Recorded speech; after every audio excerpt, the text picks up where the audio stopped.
ಇವತ್ತು CM Yediyurappa budget ಮಂಡನೆಗೆ ಸಿದ್ಧರಾಗಿದ್ದಾರೆ. ಒಂದೆಡೆ ಬಜೆಟ್ ಮಂಡನೆಗೆ ಕೌಂಟ್ ಡೌನ್ ಶುರುವಾಗಿದ್ರೆ ಇತ್ತ ಬೆಂಗಳೂರಿಗರು ನಿರೀಕ್ಷೆಯ ಕಂಗಳಿಂದ ನಮ್ಗೇನ್ ಸಿಗುತ್ತೆ ಅಂತ ಕಾಯ್ತಿದ್ದಾರೆ.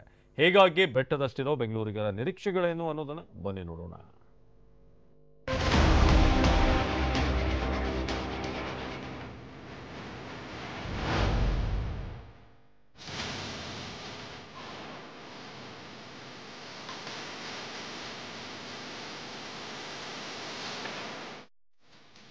ತೊಂಬತ್ತರ ದಶಕದಲ್ಲಿ ಗಾರ್ಡನ್ ಸಿಟಿಯಾಗಿ ಪಿಂಚಣಿಕರ ಸ್ವರ್ಗವಾಗಿದ್ದ ಬೆಂಗಳೂರು ನೋಡ್ತಿದ್ದಂತೆ ಸಿಲಿಕಾನ್ ಸಿಟಿಯಾಗಿ ಇಂಡಸ್ಟ್ರಿಯಲ್ ಸಿಟಿಯಾಗಿ ಬದಲಾಗಿ ಹೋಯಿತು. ಒಂದು ಕಾಲದಲ್ಲಿ ಸಾರ್ವಜನಿಕ ಸ್ವಾಮ್ಯದ ಉದ್ದಿಮೆಗಳಿಗೆ ಹೆಸರಾಗಿದ್ದ ಬೆಂಗಳೂರು ಐಟಿ ಕ್ರಾಂತಿಯಿಂದಾಗಿ ಭಾರತದ ಸಿಲಿಕಾನ್ ಸಿಟಿಯಾಗಿ ಬದಲಾಯಿತು.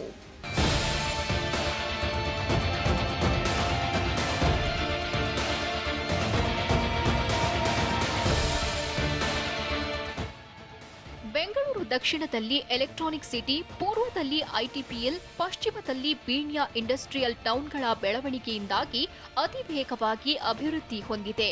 ಇದಕ್ಕೆ ಪೂರಕವಾಗಿ ಸರ್ಕಾರಗಳು ಬೆಂಗಳೂರಿಗೆ ಬಜೆಟ್ನಲ್ಲಿ ಆದ್ಯತೆ ಕೊಟ್ಟರು. ಅಂಕಿಗೆ ಮೀರಿ ಬೆಳೆಯುತ್ತಿರೋ ಬೆಂಗಳೂರಿಗೆ ಬಜೆಟ್ನಲ್ಲಿ ಮೀಸಲಾಗ್ತಿರೋ ಹಣ ರಾವಣನ ಹೊಟ್ಟೆಗೆ ಅರೆಕಾಸಿನ ಮಜ್ಜಿಗೆಯಂತಾಗಿರೋದು ಸುಳ್ಳಲ್ಲ. ಹೀಗಾಗಿ ಈ ಬಾರಿಯ ಬಜೆಟ್ ಕುರಿತು ಭಾರೀ ನಿರೀಕ್ಷೆಗಳಿವೆ. ಯಡಿಯೂರಪ್ಪ ಬಜೆಟ್ನಲ್ಲಿ ಬೆಂಗಳೂರಿಗೆ ಸಿಗುತ್ತಾ ಗಿಫ್ಟ್? ಟ್ರಾಫಿಕ್ ಪ್ರಾಬ್ಲಮ್ ನೀಗಿಸಲು ಮೀಸಲಿಟ್ಟಾರಾ ಹೆಚ್ಚಿನ ಹಣ?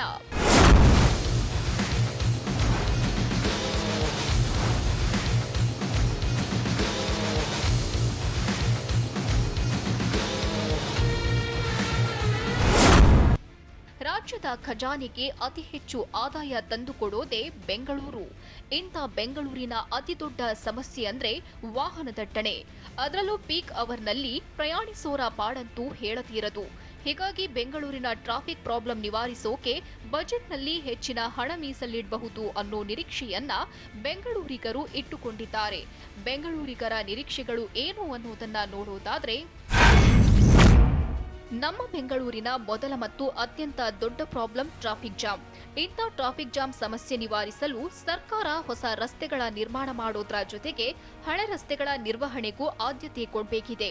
ಜೊತೆಗೆ ಟ್ರಾಫಿಕ್ ಸಮಸ್ಯೆ ನಿವಾರಣೆಗೆ ಡೆಮೋ ರೈಲಿನ ಜೊತೆಗೆ ಸಬರ್ಬನ್ ರೈಲು ಯೋಜನೆಯನ್ನು ಸಮರ್ಪಕವಾಗಿ ಜಾರಿಗೆ ತರಬೇಕಿದೆ. ಪ್ಲಸ್ ಬೆಂಗಳೂರಿನ ಹೊರವಲಯಕ್ಕೆ ಮೆಟ್ರೋ ಸಂಪರ್ಕ ಕಲ್ಪಿಸಲು ಆದ್ಯತೆ ನೀಡಬೇಕಿದೆ. ಇನ್ನು ಬಿಬಿಎಂಪಿ ವ್ಯಾಪ್ತಿಗೆ ಸೇರುವ 110 ಹಳ್ಳಿಗಳಿಗೆ ಕುಡಿಯುವ ನೀರು ಯೋಜನೆಯನ್ನ ಜಾರಿ ಮಾಡೋ ನಿರೀಕ್ಷೆ ಇದೆ. ಟ್ರಾಫಿಕ್ ಜೊತೆಗೆ ಬೆಂಗಳೂರಿನ ಮತ್ತೊಂದು ಬಗೆಹರಿಯದ ಪ್ರಾಬ್ಲಮ್ ಅಂದ್ರೆ ಅದು ಕಸದ್ದು. ಕಸ ವಿಲೇವಾರಿ ಸಮಸ್ಯೆಗೆ ಮುಕ್ತಿ ಹಾಡಲು ಹೆಚ್ಚುವರಿ ಅನುದಾನದ ನಿರೀಕ್ಷೆ ಇಟ್ಟುಕೊಳ್ಳಲಾಗಿದೆ. ಜೊತೆಗೆ ಬೆಂಗಳೂರಿನ ಟ್ರೇಡ್ ಮಾರ್ಕ್ಗಳಂತಿರೋ ಕೆರೆಗಳ ಕಾಯಕಲ್ಪಕ್ಕೆ ಸರ್ಕಾರ ಸಮಗ್ರ ಯೋಜನೆ ಘೋಷಿಸೋ ನಿರೀಕ್ಷೆ ಇಟ್ಟುಕೊಳ್ಳಲಾಗಿದೆ. ಒಂದು ಕಾಲದಲ್ಲಿ ಗಾರ್ಡನ್ ಸಿಟಿಯಾಗಿದ್ದ ಬೆಂಗಳೂರಲ್ಲಿ ಮರಗಳಿಗೆ ಕೊಡಲಿಪೆಟ್ಟು ಬಿದ್ದಿರೋದ್ರಿಂದ ಮಾಲಿನ್ಯ ನಗರಿಯಾಗಿ ಬದಲಾಗಿದೆ.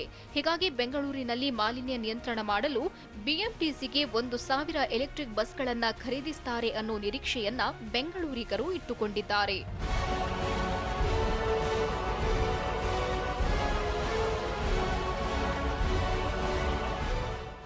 ಎಂದಿನಂತೆ ಈ ಬಾರಿಯೂ ಬಜೆಟ್ ಕುರಿತು ಬೆಂಗಳೂರಿಗರು ಭಾರಿ ನಿರೀಕ್ಷೆ ಇಟ್ಟುಕೊಂಡಿದ್ದಾರೆ. ಇವೆಲ್ಲ ಹೊಸ ನಿರೀಕ್ಷೆಗಳು ಅಂತ ಯಾರಿಗೂ ಅನ್ನಿಸದಿದ್ರೂ ಹಳೆಯ ನಿರೀಕ್ಷೆಗಳು ಈ ಬಾರಿಯಾದ್ರೂ ಈಡೇರುತ್ತವೆಯಾ ಅಂತ ಆಸೆ ಕಂಗಳಿಂದ ರಾಜ್ಯ ಬಜೆಟ್ ಕುರಿತು ಬೆಂಗಳೂರಿಗರು ನೋಡ್ತಿರೋದಂತೂ ಅಕ್ಷರಶಃ ಸತ್ಯ. ಮುತ್ತಪ್ಪ, ಟಿವಿ9 ಬೆಂಗಳೂರು.